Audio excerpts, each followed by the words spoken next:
Halo semua, dengan aku Arif. Di video ini akan membahas tentang monitoring piutang pelanggan di Excel ya. Jadi ini sudah ditampilkan sebuah data piutang, di mana di sebelah kiri ini adalah data piutang, informasinya cukup lengkap, di mana ini adalah informasi yang dibutuhkan untuk pelaporan harian. Untuk atributnya ada kode customer, kemudian ada nama customer, kotanya mana, nominal piutangnya berapa, dan overdue-nya sudah berapa hari ya. Kemudian untuk di bagian kanan ini adalah dari pelaporan harian data customer yang piutangnya belum terlunasi dilengkapi dengan berapa hari keterlambatannya. Ini diurutkan berdasarkan piutang yang paling besar. Sehingga untuk yang bagian kanan ini bisa jadikan acuan di hari berikutnya atau hari hanya untuk planning penagihan dengan berkoordinasi dengan sales ataupun melalui WhatsApp dengan pelanggannya. Kurang lebih seperti itu. Nanti untuk hasil akhirnya ada beberapa hal yang perlu dipersiapkan. Yang pertama yaitu tentang invoice. Invoice sendiri merupakan bagian dari nota penjualan karena piutang itu timbulnya dari invoice. Ini ada sebuah data penjualan ya, data invoice penjualan. Untuk atributnya cukup banyak, dari kode invoice, tanggal invoice, hingga status. Untuk statusnya sendiri ini dibagi menjadi 3. Status invoice yang sudah lunas, status invoice yang belum jatuh tempo, dengan status invoice yang overdue atau keterlambatan pembayaran. Untuk jatuh temponya ini juga disesuaikan dengan terminnya.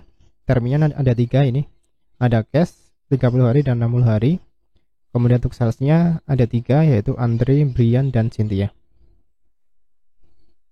Untuk lebih mempermudah untuk penginputan data, semua dari tabel data ini dibuatkan tabel.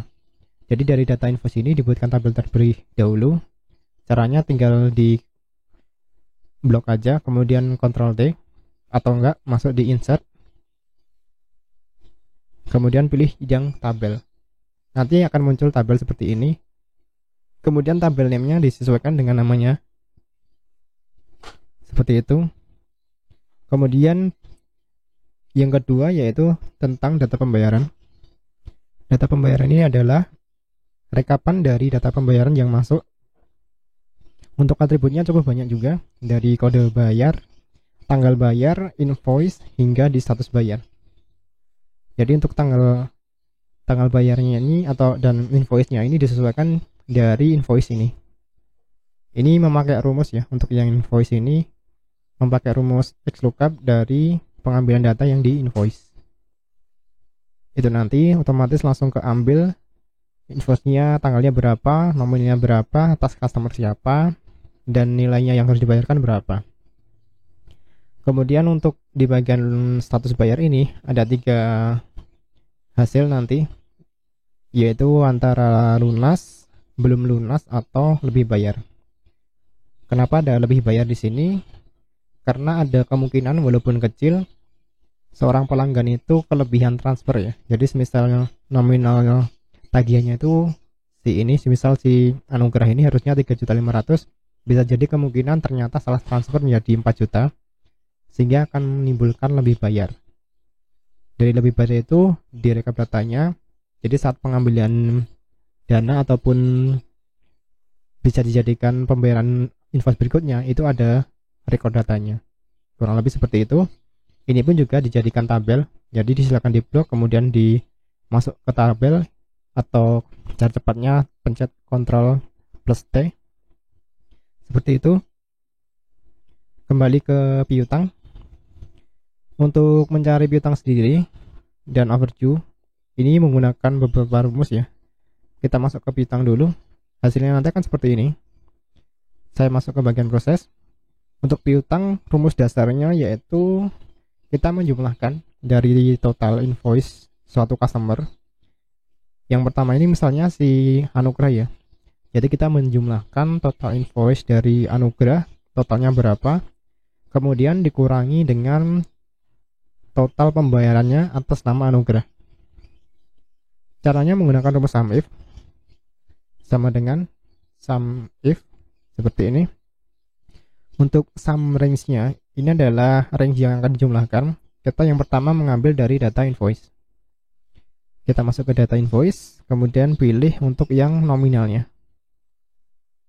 Seperti ini, koma. Kemudian kata bantu yang berikutnya adalah kriteria range. Kriteria range-nya kita membutuhkan kode customer ya. Kemudian untuk kriterianya, kita kembali ke proses, adalah CST001. Seperti ini, kurung tutup. Nah, jika saya tekan enter, nanti hasilnya adalah total penjumlahan dari invoice dengan anugerah. Kemudian kita kurangi dengan sum if lagi, total dari pembayaran. Untuk summary-nya masuk di sheet pembayaran, kemudian pilih di nominal bayarnya.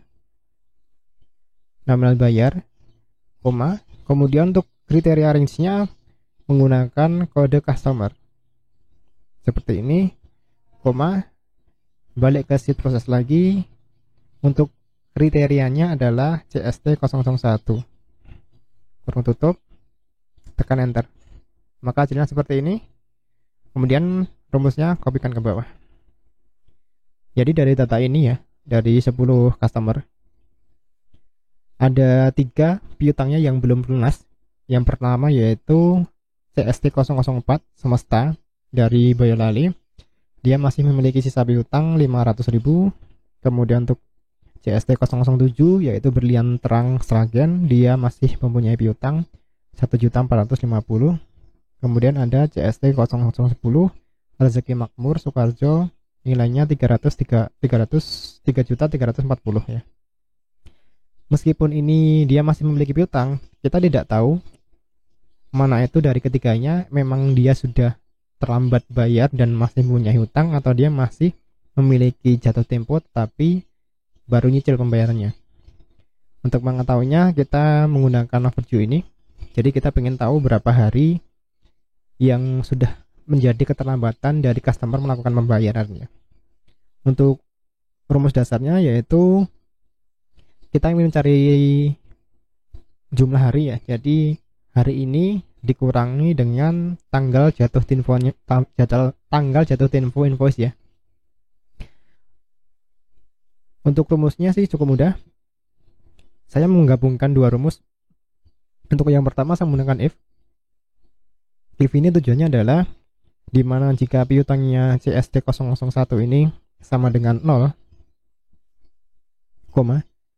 maka overdue-nya dia 0 atau dia tidak mempunyai tanggal tunggakan.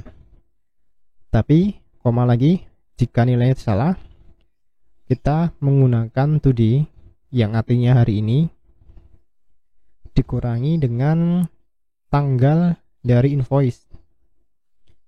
Tanggal dari invoice ini kita harus mengacu dari nama customernya. Untuk mengacu ke customer, kita menggunakan rumus tambahan yang namanya XLOOKUP. Seperti ini. Untuk lookup value-nya adalah CST001, kemudian untuk lookup array-nya kita masuk di bagian invoice. Lookup array-nya adalah dari kode customer ini, kemudian untuk return array-nya adalah kita ingin menampilkan apa. Karena kita ingin menampilkan jatuh temponya, maka kita pilih yang jatuh tempo, kata bantu berikutnya adalah if not found, kita berikan keterangan tidak ada, semisal tidak ditemukan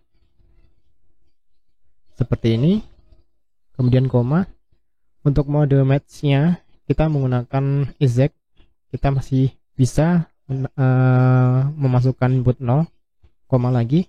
Kemudian untuk search modenya ini bisa dicarikan dari pencarian atas ke bawah atau dari bawah ke atas. Karena kita ingin mencari dari atas ke bawah, tujuannya adalah invoice yang paling terakhir yang dijadikan acuan tanggal jatuh temponya ya. Berikan angka 1. Seperti ini, kurung tutup. Kemudian tekan enter. Ups, ada warningnya. Sebentar, kita evaluasi dulu. The formula is missing an opening or closing parent. Oh, oke. Ternyata kurang tutup 1. tekan enter. Hasilnya seperti ini. Kemudian kita kopikan ke bawah. Jadi sudah sesuai, di mana setiap data customer yang memiliki piutang 0, maka dia tidak memiliki keterlambatan harinya. Kemudian untuk si semesta ini, ternyata dia sudah terlambat atau melebihi jatuh temponya sebanyak 20 hari ya. Kemudian si berlian tegal ini, dia sudah 17 hari.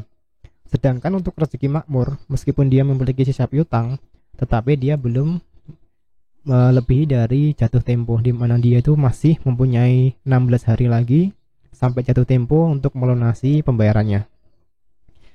Jadi untuk data yang di blok ini adalah data semua customer yang memiliki piutangnya berapa dan kelebihan keterlambatan harinya. Oke ya.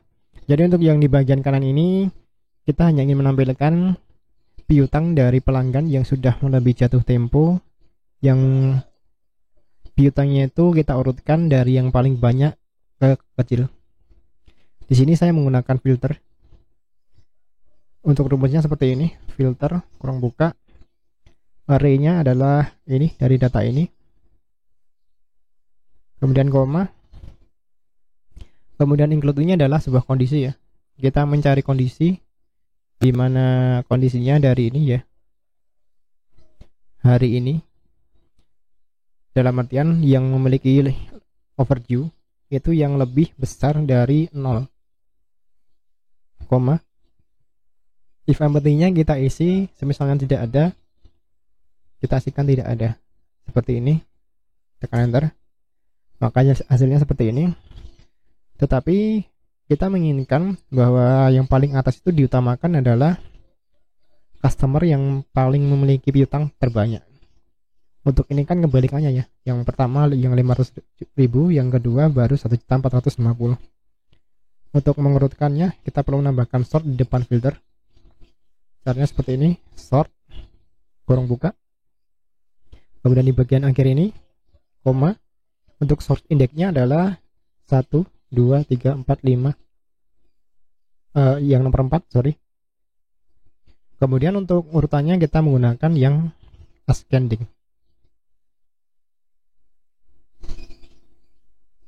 Seperti ini. Oh sorry, urutannya yang descending. Untuk descending angkanya adalah -1 ya. Kita tekan enter, maka hasilnya seperti ini.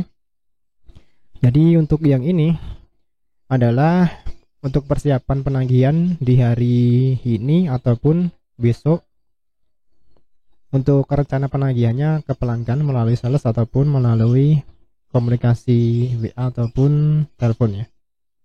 Dari ini nanti bisa di print dan bisa diberikan laporan hariannya seperti apa, mana saja yang terlambat pembayarannya. Oke, kurang lebih seperti ini. Ya. Jangan lupa like dan subscribe-nya channel ini. Terima kasih, sampai jumpa di video berikutnya. Thank you.